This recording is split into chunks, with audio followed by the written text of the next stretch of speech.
ମୋ ଅନୁଭୂତି रे साईनाथ।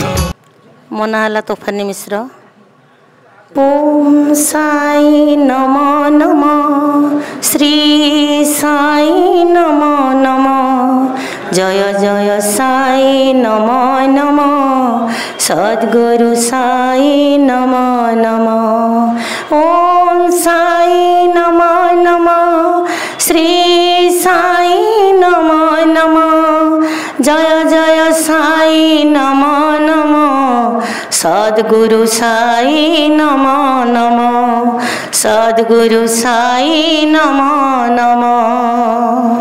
श्री सच्चिदानंद सद्गुरु साईनाथ महाराज की जय। प्रभु बाबा को मुदिने स्वप्न रे मते बाबा जाई कहले तू कहीं खीरी करूनु, तू बुट भोग करुचु रुटी भोग करुचु, तू मते कहीं खीरी भोग दौनु। यही कथा कहीकि बाबा मते दिने रात्रि रे स्वप्न रे मो पाखकू दी हाथ रे दी बाल्टी खीरी नहीं कि जाउचंती। कहले मु कहली ये कौन हम बाबा ना ये कौन हम तू निजे खाइबू अन्य मानक बांटी देबू। से दिन बुधवार होता ता परदिन गुरुवार पड़ीला रामनवमी ता परदिन ठू किंतु मु प्रतिदिन गुरुवार को सब बेले मु खीरी कली। मु बट पूजा करे सब पूजा करे किंतु मु खीरी पूजा करूनथली। जो दिन मते बाबा स्वप्न रे खीरी पूजा देखेले और कहले तू खीरी पूजा कर बोली ता परदिन ठू मु खीरी पूजा कली।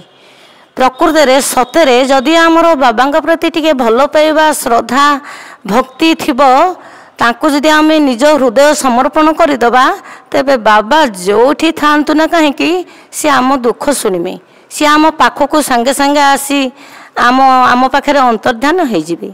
बाबा शिरडी रे थिले मध्य तांको अन्य राज्य मानकर कथा सब जना पड़ुथला। से तांको ध्यान बल रे से तांकर जिज्ञासु बल रे सी सबू वस्तुओं कथा मन कथा बाबा जानी पारुथिले।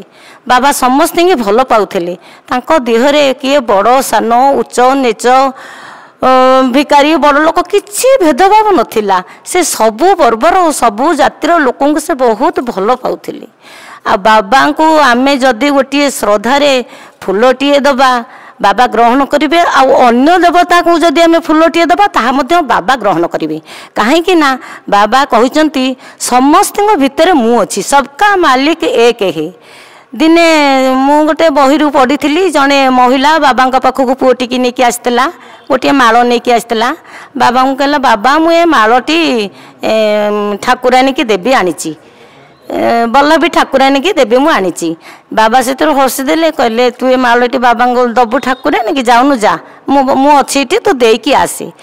किंतु से ठाकुरानी से स्त्री लोकठू बहुत बड़ हे तेणुक ये टे हाथ पाइले दवाई सिठी स्वयं जो ये फूलमाल देते स्त्री लोकटी से ठाकुरानी जमी लई पड़े से से बाबा को ठाकुरानी भितर देखिला। से स्त्री लोकटी बाबा को ठाकुरानी भितर देखिकी पूरा आश्चर्य हो गला। बाबा मुझे फूलमाल माहाली माने जानी न पारे कि मुझे किंतु प्रकृति में आपन सबुठी विद्यमान आपन को जे जहाँ देले आपण ता खुशी ग्रहण करती अन्य क्या जो को फूल देले आपन ग्रहण करती। आपन प्रकृति में बाबा महान आपन परी गुरु पाई आम धन्य होइचु।